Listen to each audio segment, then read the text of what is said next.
Hello students, आज की इस वीडियो में हम समझने वाले हैं परसेंटेज पर आधारित ऐसे क्वेश्चन जो आयतन की बढ़ोतरी और कमी को दर्शाते हैं। तो इन क्वेश्चंस में होता क्या है कि लंबाई, चौड़ाई और ऊंचाई, इनमें या तो कमी दी जाएगी या बढ़ोतरी दी जाएगी और हमें यह बताना होगा कि आयतन में क्या प्रभाव पड़ा है। दोनों ही क्वेश्चन लगभग एक जैसे हैं, तो समझते हैं इनको करना क्या है। और ये क्वेश्चन सभी एग्जाम्स के लिए इंपॉर्टेंट है। ऐसे आप क्वेश्चन आते हैं, चाहे वो आपका किसी भी A to Z हो, SSC हो, रेलवे हो, यूपी पुलिस हो या फिर टीचिंग का कोई भी एग्जाम हो।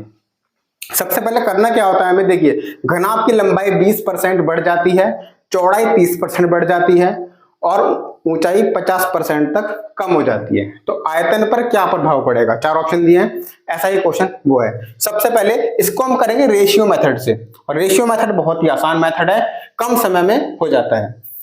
तो यहां पर हम क्या करेंगे, पहले की दी गई है तो पहले के लिए हम लिखेंगे ओल्ड और अब के लिखेंगे हम न्यू। यहां पर क्या दिया गया है, लंबाई 20% बढ़ जाती है, तो 20% को हम बटे में लिखेंगे। 20% के लिए बटे में 100, 20 × 20, 20 पंजे 100, ये क्या है 1/5 लिखा है। 20% बढ़ जाती है तो बढ़ने के लिए प्लस लगाएंगे यहाँ पे, मतलब क्या है, पहले 5 थी और अब वो हो गई 5 + 1 6। पहले 5 थी और अब 6 हो गई, क्या हमारी लंबाई।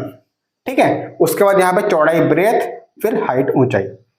ऐसे ही 30% बढ़ जाती है, चौड़ाई 30% बढ़ जाती है, तो 30% को हम लिखेंगे 30/100, 0 से 0 कैंसिल, यहाँ पे आएगा 3/10। क्या लिखा है, 30% बढ़ जाती है, तो बढ़ने के लिए यहाँ पे प्लस लिखेंगे। मतलब पहले 10 थी, तो नीचे वाली वैल्यू होती है बटे की, वो पहले वाली वैल्यू होती है, ओरिजिनल वैल्यू। ठीक है, पहले वो 10 थी और बाद में कितनी हो गई बढ़ के, 10 + 3 13 हो गई। इसको हम ऐसे लिखेंगे, ये हो गई आपकी ब्रेथ, ऊंचाई, चौड़ाई। ठीक है, अब ऊंचाई की बात करते हैं। ऊंचाई 50% तक कम हो जाती है। 50% को हम कैसे लिखेंगे, 50/100, 50 × 50, 50 दूनी 100। अब यहां पर लिखा है 50% तक कम हो जाती है, तो कम होने के लिए माइनस, मतलब पहले 2 थी और बाद में कितनी हो गई, 2 - 1 मतलब 1। अब आपको पता है आयतन का सूत्र क्या होता है। ठीक है, घनाभ के आयतन का सूत्र क्या होता है, लंबाई गुणा चौड़ाई गुणा ऊंचाई, L × B × H, तो तीनों की आप यहाँ पर गुणा कर देंगे। या काटना चाहें तो यहाँ पे आप काट सकते हैं, इधर के किसी भी पद से इधर के किसी भी पद को आप काट सकते हैं। ठीक है, तो काट देते हैं। 5 दूनी 10, 5 से नहीं कटेगा, 2 से कटेगा, 2 × 2 और 2 × 3 6। ठीक है, इधर का कोई भी पद इधर के किसी भी पद को आसानी से काट सकता है, अगर कटना चाहे तो। मल्टीप्लाई करते हैं LBH, 5 × 2 50, 50 × 50 अनुपात 13 × 3 39, 39 × 39, मतलब पहले वो 50 थी और अब 39 हो गई। तो क्या हुआ, आयतन पहले क्या था, 50 था और अब 39 हो गया, मतलब कम हो गया।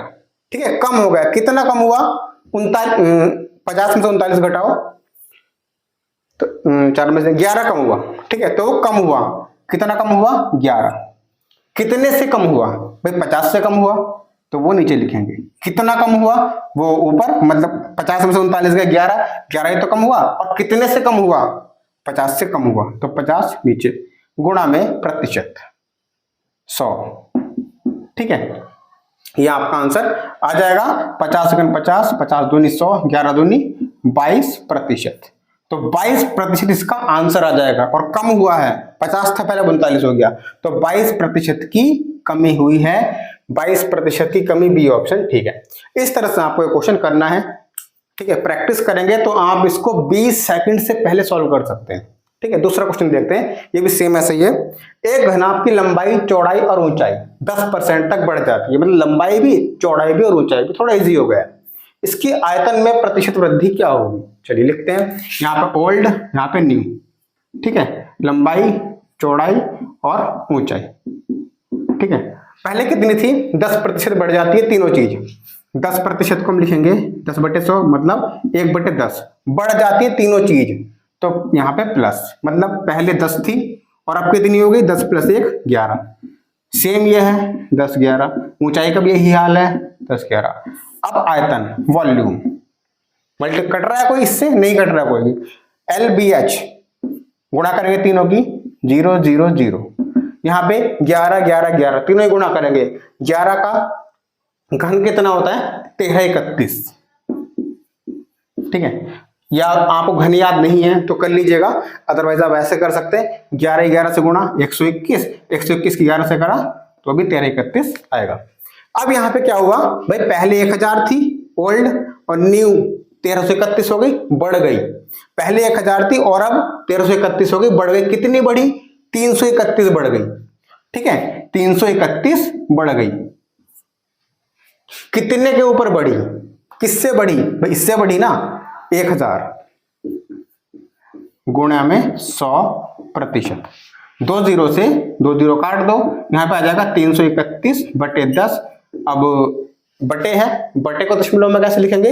अगर बटे में कोई भी संख्या है, एक के आगे जीरो है, 10 हो, 100 हो, 1000 हो, 10,000 हो, तो वहां पे क्या होता है, हम ऊपर वाली संख्या में उतने ही अंक बाद राइट साइड से गिन के पॉइंट लगा देते हैं। एक जीरो है तो एक अंक बाद पॉइंट लगा दो इधर से, प्रतिशत। 33.1% जो है वो आपका आंसर है। क्या हुआ ये भाई? पहले 1000 थी, फिर 1331 हो गई, बढ़ गई तो वृद्धि। 33.1%